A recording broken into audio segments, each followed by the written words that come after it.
Welcome to this DelfStack tutorial video. In today's tutorial, we will learn how to delete a TikTok story. TikTok stories are short posts that disappear automatically after 24 hours. However, you can also remove them manually at any time if you change your mind or post something by mistake. To get started, open the TikTok app. Then go to your profile.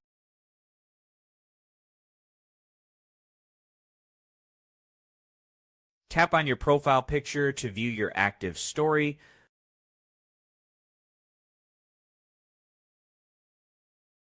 Next, tap the three dots in the bottom right corner. Scroll through the options until you find Delete. Tap on Delete.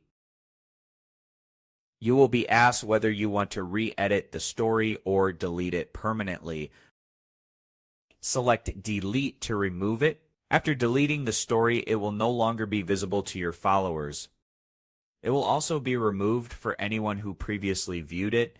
That's it. You have successfully deleted a TikTok story. Thanks for watching, and don't forget to check out our other DelfStack tutorial videos.